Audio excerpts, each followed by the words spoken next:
Hey everyone, it's George from Blockchain DXB and today is the 14th of January 2025 and unfortunately guys, the price of Bitcoin in the global cryptocurrency market, it was looking red earlier in the day and there are quite a lot of reports that has been published because look guys, on the 15th of this month, that is tomorrow, the CPI numbers will be out and looks like Wall Street, they are panicking right now and they are putting out a narrative that the inflation will be picking up.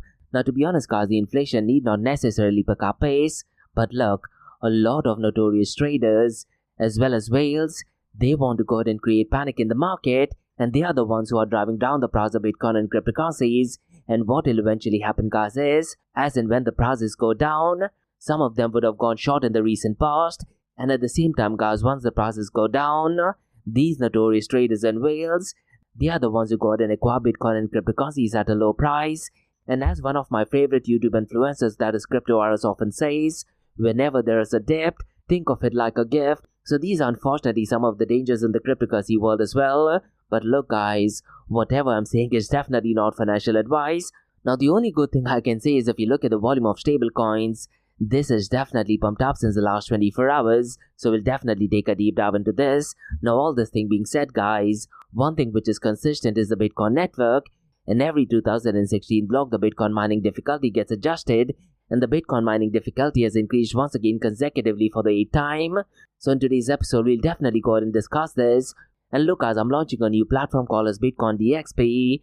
And in that particular platform guys, I'll go ahead and explain what is it that the miners solve. And how is it that you can go ahead and set up your Bitcoin mining rig and quite a lot of other things as well.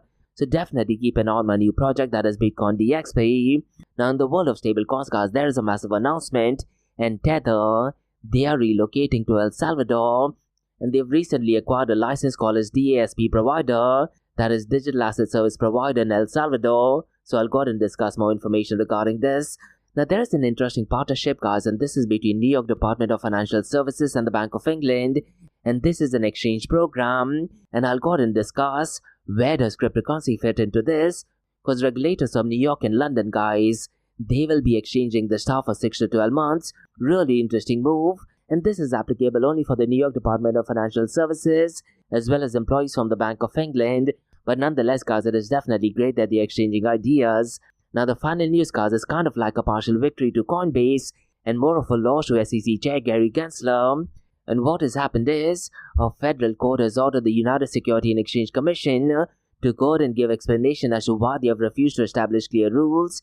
And this is to do with crypto securities. Now we know guys, on the 20th of January, that is the last day of Gary Gensler, isn't it? So definitely unfortunate news for them.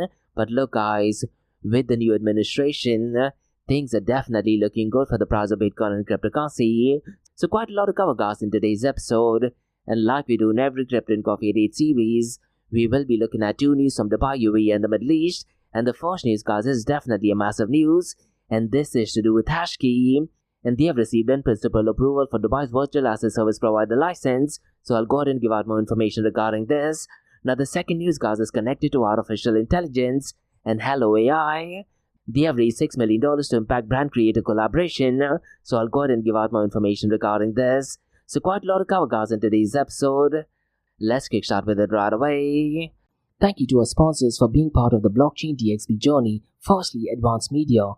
Advanced Media guys is the largest distributor of professional video, photo, broadcast and cinematic equipment and accessories in the Middle East and MENA region. With over 2 decades of experience, Advanced Media is now the largest distributor in the Middle East, representing more than 100 recognizable brands, including brands such as Zeiss, DJI, Hasselblad, Red and Rode. As a matter of fact guys, the very mic that I'm recording is being sponsored by Advanced Media as well. And Advanced Media has showrooms in Saudi Arabia and services as well. Looks like they're definitely taking the Middle East by storm. And here's the beautiful thing guys, they're taking corporate social responsibility very seriously.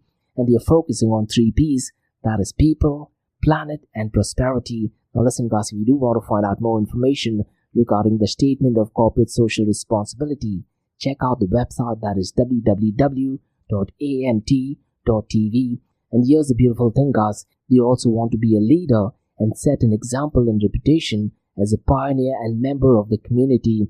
And in doing so guys, they also have an AMT scholarship with SAE Institute in Dubai, UAE. So definitely check it out. And also guys, Advanced Media is committed to persistently developing, organizing and hosting training workshops, seminars and community events that educate, inform and familiarize consumers with new equipment and the latest technological advances. So listen guys, do one thing. If you do want to support this channel, go to the website that is www.amt.tv and follow the social media channels as well. All of the details are in the show notes below. Next, hey guys, look, there are a few things that I'm really passionate about in life. The first one is death metal, second is Bitcoin, the third one is ice cold beer, and since the last decade I'm passionate about obstacle course racing, and Spartan Race, they are the pinnacle of obstacle course racing. Now here's the thing guys, Spartan Race is starting a new chapter in the Middle East, and what better way to start it by having the first ever Spartan trifecta in Dubai. So Spartan Race in the Middle East is doing it really big, and they are organizing 3 events taking place between the 25th and 26th of this month, and they're doing it at the most iconic location, that is Dubai Parks and Resorts. So look guys, if you're into running, if you want to challenge yourself, and if you're into adventure, you definitely need to check out Spartan Race Middle East, and Spartan Race is what you need to sign up for. Now I'm a brand ambassador for Spartan Race guys, and I have a 20% discount code just for you, and the code for that is George20, and the link to that is in the show notes below as well. Now look guys, I'm addicted to Spartan Race, and I do have a second podcast called as the Race Space Podcast, where I've interviewed athletes, world champions and race directors, so please feel free to go and check out my second podcast. And also guys, go to YouTube and look at Spartan Race, and you have a chance to be part of history, because this is the first ever trifecta in Dubai. So when you talk about trifecta guys, essentially there are 3 events. One of them is called a sprint, which is essentially 5 kilometers with 20 obstacles. The second one is super, which has 10 kilometers and 25 obstacles. And the third one is called a speed, which is 20 kilometers of running and 30 obstacles.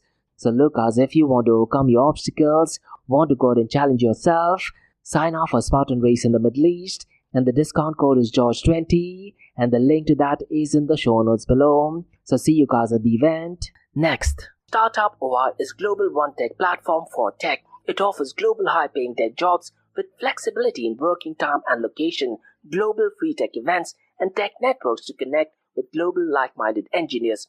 A brilliant platform to listen to the tech experts in Metaverse and to grab their insights. Now listen, all you have to do is download the app Startup OI. If you're using an Android version, go to Google Store and App Store for iOS devices. Alternatively, you can also click on the show notes below to download Startup OI. Next, guys, listen, if you're into fitness, if you're into adventure, if you want to do something wild but still want to keep your health in check, there is a new podcast in town, a podcast focusing on obstacle course race in the Middle East.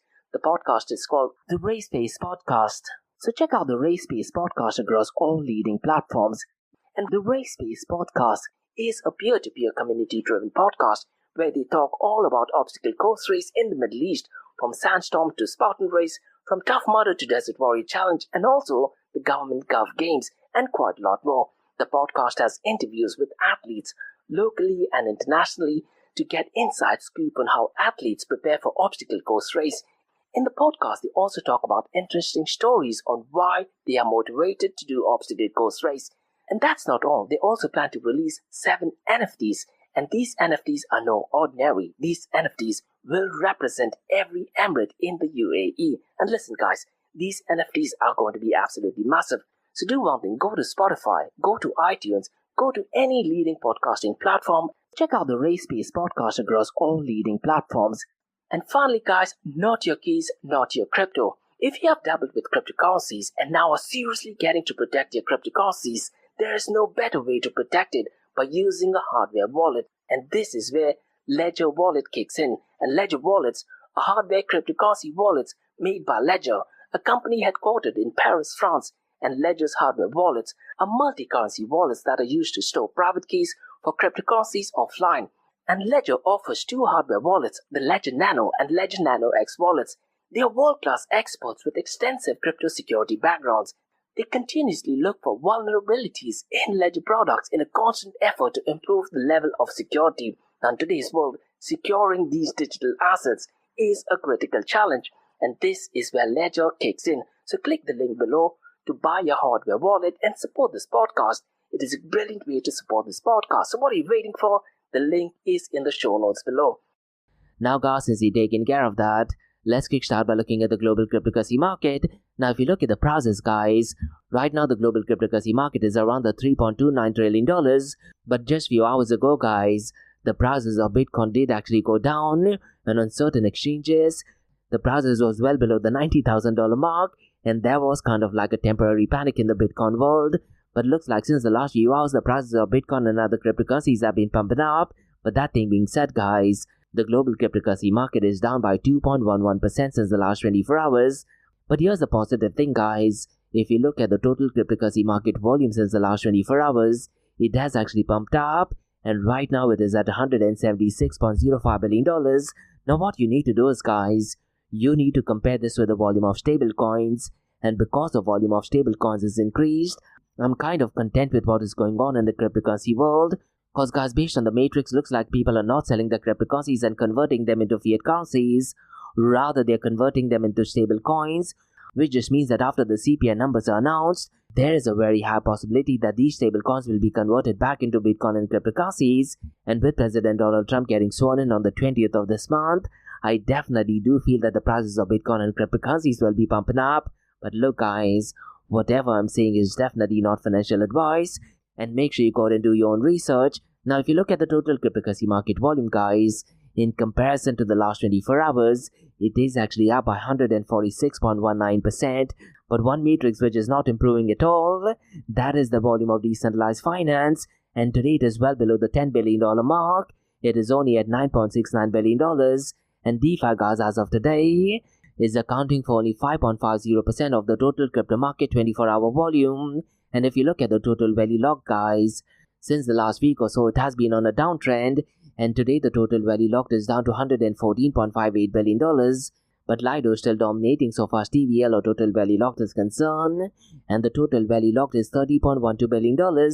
Now sadly guys, the decentralized to centralized exchange is going down as well, and today the percentage is at 28.80%. But if you look at the volume of decentralized exchanges guys, Radium is back to number 1, and its 24-hour volume is $2.06 billion, and Uniswap is at number 2 guys, but its volume is well above the $1 billion mark. Its 24-hour trading volume is $1.35 billion. Orca is at number 3, and its 24-hour trading volume is $840.95 million. PancakeSwap guys is at number 4, and its 24-hour trading volume is $604.5 million, whereas Aerodrome is at number 5, and its 24-hour trading volume is $467.07 million. Now despite the prices going down guys, one matrix which is giving me hope, that is the volume of stable coins. And as I mentioned earlier, because the volume of stable coins is increased, and because the 24-hour trading volume has increased as well, based on the number, looks like people are not converting their cryptocurrencies onto fiat currencies, rather they are converting them into stable coins. And that, to be honest, is kind of like a positive sign, isn't it?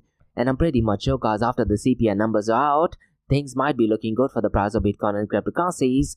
Now if you look at the volume of stable coins, today it is at $163.37 billion, and stable coins is accounting for almost 93% of the total cryptocurrency market volume, 92.80% to be precise, with Tether USDT leading the pack, and its 24-hour volume is $142.98 billion. And in today's episode guys, we'll go and discuss some massive news regarding Tether, and looks like they have decided to relocate to El Salvador.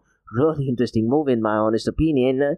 Now regarding the volume of stable coins, Circle USDC is at number 2, and its 24-hour trading volume is $10.32 billion. FDUSD guys is at number 3, and its 24-hour trading volume is $9.10 billion. Now let's quickly run through the market cap, 24-hour trading volume and dominance between Bitcoin and Ethereum. Now for the second day in a row, Bitcoin's dominance has actually pumped up, and today it is at 57.26%. And as I mentioned earlier guys, just roughly around 4 to 5 hours ago, the prices of Bitcoin in certain exchanges were not looking good. On certain exchanges it was around the $90,000 mark, but looks like since the last few hours the prices have been pumping up. But that thing being said, the dominance has actually gone up, and right now it is at 57.26%, whereas Ethereum's dominance today is at 11.60%.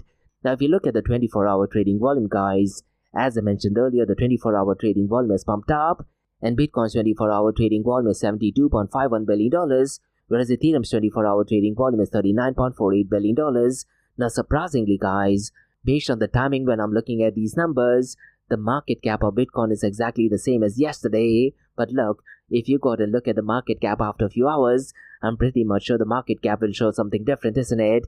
Now right now it is showing as $1.87 trillion, exactly the same as yesterday, whereas Ethereum's market cap is actually down, and it is well below the $400 billion mark, guys.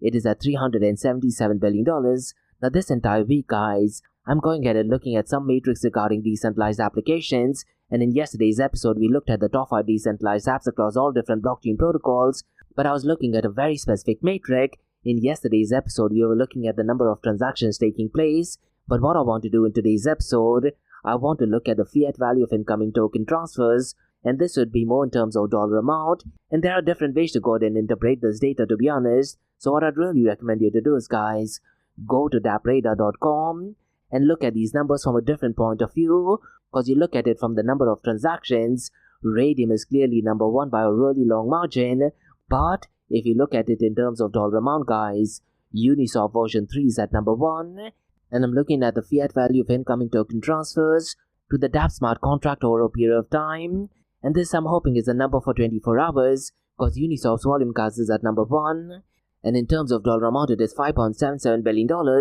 The second one is Morpho, and in terms of dollar amount it is $1.64 billion. Balancer, guys, is at number 3rd, and in terms of dollar amount it is $1.32 billion. The fourth one is COW Swap, and in terms of dollar amount it is $776.29 million. And finally, guys, at number 5th is PancakeSwap version 3. In terms of dollar amount it is $505.94 million. Now mind you, guys, there are different ways to go ahead and interpret this data. Now me personally, I do feel that looking at the wallet interactions gives you a better idea as to how many people are using the decentralized app smart contract, but at the same time it is also good to look at the dollar value that has been exchanged, isn't it? Now it's needless to say, guys, when you look at it from a dollar point of view, a lot of decentralized exchanges will be in that, isn't it? But when you talk about interactions, guys, I'd really like to see a lot of social media platforms in this, and unfortunately, guys, that is not what I saw in yesterday's matrix. So what I'd really recommend you to do is, guys, go to dappradar.com and go ahead and look at some of these information. And listen, guys, some of the information is outright scary, and in certain days in Decentraland platform, which is mostly associated to Metaverse, the number of interactions is less than 15 as well.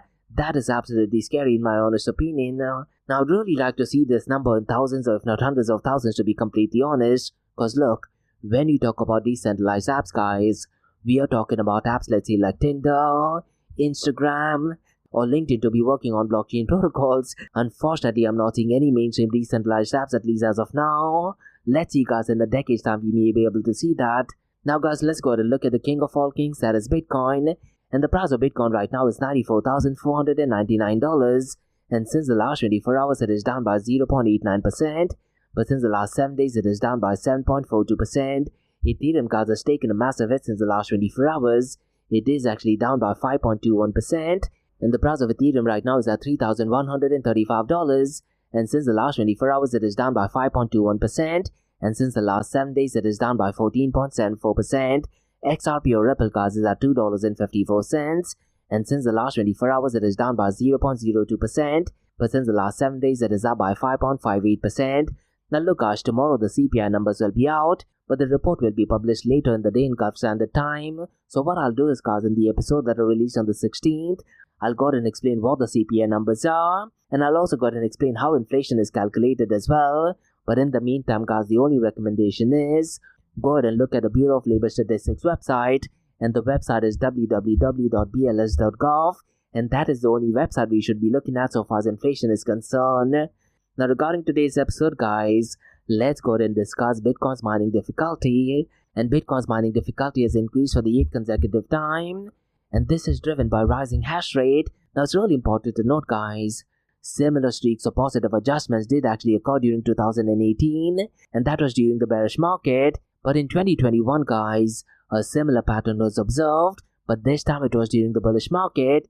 Now currently the hash rate stands at 775 hashes per second, and it's going to be really interesting to see what the hash rate is by the next halving. Now regarding Bitcoin mining difficulty, guys, what Satoshi Nakamoto did, he programmed the Bitcoin software in such a way that in every 2016 block, the Bitcoin mining difficulty gets adjusted. So let's say guys, if there are too many miners trying to mine Bitcoin, and if the difficulty adjusted is really strong, the Bitcoin mining difficulty gets lowered.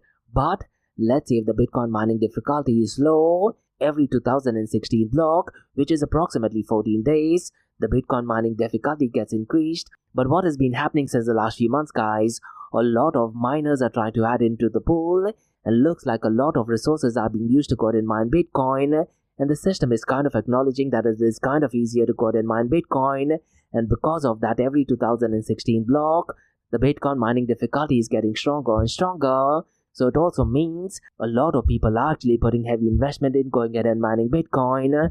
And regarding the next Bitcoin mining difficulty, guys, it is estimated to take place on 28th of January, and this will be around 7:17 UTC time. Now regarding Bitcoin mining difficulty, guys, what the miners are essentially trying to do is, they are trying to go ahead and solve a complex mathematical problem, and they are trying to find out a really unique number. Now what I'll be doing, guys, in the Bitcoin DXB platform, I'll go ahead and explain the Bitcoin mining difficulty at 3 different levels. So I'll go ahead and explain it at a very basic and beginner level. Then I'll go ahead and explain it at advanced level. And I'll also go ahead and share additional resources. And finally, guys, I'll also go ahead and explain how Bitcoin mining difficulty works at a technical level. Now, if you're someone who's an expert in the Bitcoin mining difficulty game, guys, I do have a very specific question for you. And if you know the answer, mention them in the comments below. And the question is pretty simple. How does the miner find out that they are the ones who have successfully produced the block? And if they have successfully produced the block, how do they go ahead and get the newly minted Bitcoin? Mention them in the comments below. Now there is a really interesting answer to this, guys, and this is something even I found out just over a year ago. So let me know, guys, what is the answer regarding this. Now guys, let's go ahead and discuss a really interesting move by Tether. And Tether and its subsidiaries are about to complete all formalities, and they are deciding to relocate to El Salvador, and this is following the successful acquisition of Digital Asset Service Provider license, and as a stablecoin issue as well. Now if you do need the official information, guys, the link to that is in the show notes below. And in the blog post, guys, they have given reason as to why they have decided to go ahead and move to El Salvador. And looks like this particular move is aligning with El Salvador's Bitcoin first economy to empower individuals and businesses. And looks like Tether, guys, they want to enhance operational flexibility to drive innovation in a supportive ecosystem. And because of that, they're establishing a headquarters because it is a forward-looking jurisdiction to support Tether's long-term growth. So really interesting move in my honest opinion. But look, guys, right now Tether is being kicked off by a lot of centralized exchanges in Europe, and that is due to MiCA regulations, isn't it? Now I'm just hoping that Tether does not turn out to be a black swan event for the cryptocurrency and blockchain space, because if Tether USDT were to go belly up, the impact would be 10 times or maybe 20 times worse than FTX and Terra Luna combined, and that is a completely different topic altogether, isn't it? Now let's go ahead and discuss some news between New York Department of Financial Services and the Bank of England, and this is more connected to cryptocurrencies, guys. And the New York Department of Financial Services and the Bank of England, they have launched the Transatlantic Regulatory Exchange, which is essentially an international program that will allow senior staff to go ahead and exchange, as well as share expertise in digital payments, virtual currencies, and emerging financial technologies. And this initiative, guys, will be beginning on February 2025, and looks like both the regions, they are aiming to strengthen regulatory collaboration, protect consumers, and support innovation. Now let me go ahead and highlight some of the key initiatives regarding this, because regulators from New York and London, guys, will exchange staff for 6 to 12 months, and this particular program will focus on enhancing global financial stability and harmonizing regulatory framework. And officials from New York Department of Financial Services and the Bank of England, guys, as well as industry leaders, have praised the partnership for fostering cooperation between the two global financial hubs. And the exchange participants will return to the home organizations to apply for the gain insights, thereby bolstering regulations in the rapidly evolving digital asset sector. So really positive news in my honest opinion. And let's see, guys, what is it both the regions learn from this. The only thing I'm hoping that there are no woke ideologies in these exchanges, but other than that, looks like it is definitely a positive news. But one news that is not positive for SEC, but at the same time positive for Coinbase, is a federal court's order. And what has happened, guys, is a federal court has ordered the United Securities and Exchange Commission to explain why it refused to establish clear rules for crypto securities. And this particular ruling, guys, does actually evolve from a case involving Coinbase, as they have heavily criticized the SEC's actions as arbitrary and capricious, and they have required the agency to provide a more detailed explanation. Now listen to Coinbase's CEO Brian Armstrong in several podcasts, guys, And what he's actually said, that SEC under the leadership of Gary Gensler did actually go ahead and ask the industry to go ahead and approach them. But what Brian Armstrong is saying, when they go ahead and approach them, they are not giving them any clear answer. This, to be honest, guys, is definitely not good, isn't it? Now, what's really important to note, guys, is this particular decision comes at a time when SEC Chair Gary Gensler is stepping down, and looks like President Donald Trump's promises have been kept, because he did actually state that he will be firing Gary Gensler, and Gary Gensler has himself put down his resignation. So in a way, guys, this particular news is a partial win for Coinbase as well as for the cryptocurrency industry. And regarding Coinbase, guys, they have been pushing for clear regulations to define whether crypto assets qualify as securities or not. Now at a macro level, guys, what is really important to note that this particular classification should be done by CFTC and not necessarily United Securities and Exchange Commission, and that is one of the reasons why people are not fans of Gary Gensler, because a lot of people are saying that he's overstepping what he's supposed to do, because calling out what particular project is a security or commodity technically falls under CFTC and not necessarily SEC. So that is the major drama between cryptocurrency and SEC. So these were the news, guys, on the cryptocurrency and blockchain space. Now let's look at two news from Dubai, UAE and the Middle East. And the first news, guys, is definitely a positive one, and this is to do with Hashkey. And they have received in-principle approval from Dubai's virtual asset service provider license. So let me go ahead and give out more information regarding this. Because yesterday, guys, that is the 13th of January 2025, Hashkey Group made an announcement that they received an in-principle approval for a virtual asset service provider license in Dubai. And the approval was granted by Dubai's VARA, that is Virtual Asset Regulatory Authority. And Hashkey Men of Free Zone Establishment, guys, is a member of the Hashkey Group, and it is the entity pursuing the virtual asset service provider license, and the IPA reinforces Hashkey's position as a trusted leader in the virtual asset industry. And upon final approval, guys, they will be in a position to have virtual asset exchange services as well as virtual asset broker-dealer services. And regarding the target audience, guys, their services will cater to retail investors, qualified investors, as well as institutional investors in and from Dubai. And Hashkey, guys, will also have over-the-counter, and the group's over-the-counter trading arm will enhance its regulated services in the Middle East. And Hashkey over-the-counter, guys, focuses on providing secure and efficient digital asset trading environments. And Hashkey currently also holds licenses in Hong Kong, Singapore, Japan, as well as Bermuda. And Hashkey, guys, is also actively pursuing MiCA license in Europe. And Hashkey is also registered as a virtual asset service provider in Ireland. Now let me just run through Hashkey Group's ecosystem, guys, because when you talk about Hashkey Exchange, they are currently licensed by Hong Kong SFC. And regarding Hashkey Global, they have global flagship digital asset exchange, and so far as Hashkey Capital is concerned, they invest exclusively in blockchain and digital asset sector, and Hashkey OTC over-the-counter is compliant with over-the-counter trading, and they also have something called as Hashkey Cloud, and that provides global Web3 infrastructure. And right now there's massive hype regarding tokenization, isn't it? And Hashkey tokenization, guys, they offer tokenization services, and they are also currently working on blockchain development. And Hashkey Group also developed Ethereum Layer 2 Hashkey chain as well. So look, them getting a license is definitely a brilliant thing. And since 2018, guys, Hashkey has built a global Web3 ecosystem within a high compliance regulatory framework. And Hashkey also aims to drive mass adoption of blockchain technology. And they aspire to provide trustworthy digital asset services to 1 billion users globally. And the in-principle approval in Dubai, guys, represents a significant milestone in expanding Hashkey's global reach and regulatory presence. So definitely brilliant news in my honest opinion. And look, guys, I'm really curious to check if they are going to be making any news in the Kingdom of Saudi Arabia. Let's see, guys, maybe in the second or third quarter of this year, they might be moving into Saudi Arabia as well. Now, guys, let's go ahead and discuss next news. And this is connected to artificial intelligence. And hello AI, guys, they have raised $6 million. And looks like they want to have a massive impact on brand creator collaboration. So let me go ahead and give out more information regarding this. And this particular news, guys, is actually published by Emirates News Agency, which is an official channel for the UAE government, and the website is www.wam.ae,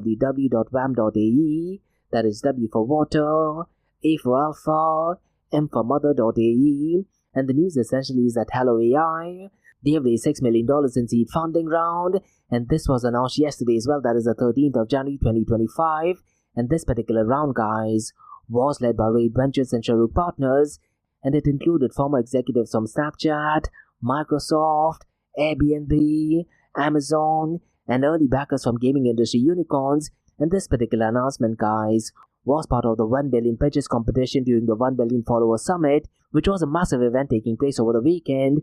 And hello AI guys, they aim to revolutionize brand creator collaborations by making them more efficient and scalable. And regarding the geographical expansion guys, they had massive initial success in Saudi Arabia, and their immediate plan is to expand to Dubai and Kuwait, and future scaling across MENA region, Europe as well as North America. And the AI capabilities guys was developed by experts from AWS, Meta as well as Snapchat, and they do have collaborations with prominent brands such as Kitopi, 2U as well as Tayara. And Hello AI's AI-driven platform guys achieved exceptional results, and right now they are positioning itself as a leader in the brand creator collaboration space, and brands using Hello AI have experienced a 97% campaign completion rate compared to the industry average of 65%. And here's the interesting thing guys, campaigns go live within 48 hours using Hello AI's platform and ensures payment for creators within just 72 hours, which is a regional's first, isn't it? So really interesting news. And to be honest guys, after recording this episode, I'm definitely going to take a deep dive into this. Now regarding operational innovation guys, the AI system automatically matches creators and brands, thereby optimizing campaign performance in real time, and it does reduce manual work by 85%, while at the same time delivering superior performance metrics. And Vito Strokov, guys, who's a co-founder and CEO, highlighted that traditional ad tools fail to address inefficiencies in creator marketing, unlike Hello AI's adaptive agentic AI. And they also have strategic endorsement guys, and Tina Daher from Sharuk Principal called Hello AI as a game changer in the creator economy, enhancing scalability and efficiency. And while the Field, who's Riot Ventures general partner, emphasized Hello AI's ability to foster authentic brand audience connection. And regarding AI functionality guys, the platform's AI actively learns, adapts, and optimizes to meet unique brands and creator needs, and thereby delivering breakthrough results. And so far as the future outlook is concerned guys, Hello AI is poised to redefine brand creator partnership globally, and looks like they want to unlock new value in transforming the creator economy. So definitely interesting news. And after recording this episode guys, I'm definitely going to take a deep dive into this. But look guys, so far as AI is concerned, I definitely do see brilliant use cases, and what better way to merge it with creator economy. So definitely brilliant news. So these were the news guys on the cryptocurrency, blockchain and artificial intelligence world from Blockchain DXB. In case if you like listening to this podcast, please click on the follow button, give it a 5-star rating and share the word across. Now for the next few minutes is going to be an Ask Me Anything series, where you listeners can ask any questions regarding Bitcoin, blockchain, beyond blockchain, cryptocurrencies, NFTs, DeFi, and Metaverse. So let's kick start with the Ask Me Anything series.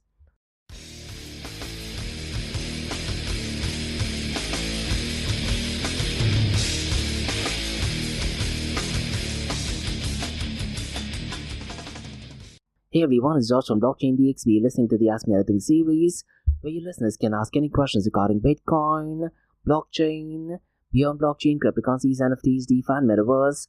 I have a question that Naveen who asks, with Bitcoin's hash rate rising and difficulty increasing, how might this impact the mining landscape and broader market in 2025? This, to be honest, Naveen, is such a really interesting question.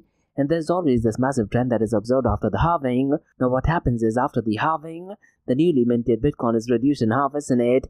And unfortunately for miners, the price of Bitcoin has to reach a certain threshold, and if it does not reach that amount, these miners tend to go belly up. And historically, Naveen, after the Bitcoin halving, a lot of mining operations do actually shut down, and this poses a massive risk regarding centralization. And even after this halving, Naveen, a lot of the so-called smaller miners, they were being acquired and purchased by big mining companies. That, when you talk about it from a decentralization or distributed point of view, is definitely not good, isn't it? Because that would mean a lot of Bitcoin minings are centralized, and could they be in a position to go and double spend?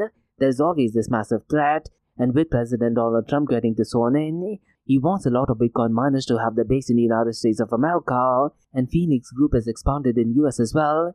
Now look, regarding Bitcoin mining hash rate, I do feel that this should be spread all across the world, and unfortunately if it does get centralized in one particular country, region or an area, it does pose a very strong risk regarding centralization. So definitely an interesting question, and what I'd really recommend you, Naveen, and even for our listeners to do is, try to look at the price to go and mine one particular Bitcoin, and after the Bitcoin halving, miners are the ones who tend to suffer a lot. And in mid of 2023, I believe CoinShares, they did actually publish a report where in order to mine one Bitcoin, the price was roughly around $53,000. But because the mining difficulty is increasing, the price to go and mine one particular Bitcoin is almost 3 times of it. And in my Crypto and Coffee Day podcast, Naveen, I did actually share how much it costs to go and mine one particular Bitcoin. The cost to go and mine one particular Bitcoin in America is almost double of that of China. But due to friendly regulations, a lot of companies are still deciding to go and do that. And Kazakhstan is one of the best places to go and set up your mining operations. So what I'd really recommend you to do is go and look at the list. And that particular list goes ahead and identifies which is the cheapest area to go and mine Bitcoin. Now, regarding Bitcoin mining difficulty increasing, me personally, I do feel that having so much of difficulty is not good for the ecosystem. The best analogy I can think of is, let's say if you have a room, and in that room you have one door, but rather than having, let's say, one lock or two locks, now you essentially have 8 or 10 locks, and that essentially means in order for someone to break into your house, they would have to go and break 8 different locks. That is the best example I can think of. But according to me, having so much Bitcoin mining hash rate is definitely not ideal. It does not make any sense in my honest opinion, but definitely an interesting question. And that's about all, guys, from the Ask Me Anything Season Blockchain DXB. In case if you like listening to this podcast, please click on the follow button, give it a 5-star rating, and share the word across. Remember, Monday to Thursdays, 8 a.m. to 8:30 a.m. we have Crypto with Coffee podcast, where we cover top news and information pertaining to the price of cryptocurrencies, some major breaking news, occasionally short and sweet news as well, news that has an impact in the cryptocurrency world. The other 2 news and information is related to Dubai, UAE, and the Middle East, from the cryptocurrency, blockchain, and now artificial intelligence world as well. And what you're listening to right now is the Ask Me Anything series, where you listeners can ask any questions regarding Bitcoin, blockchain, beyond blockchain, cryptocurrencies, NFTs, DeFi, and Metaverse. So thanks so much for listening, guys, and have a nice one. Bye-bye.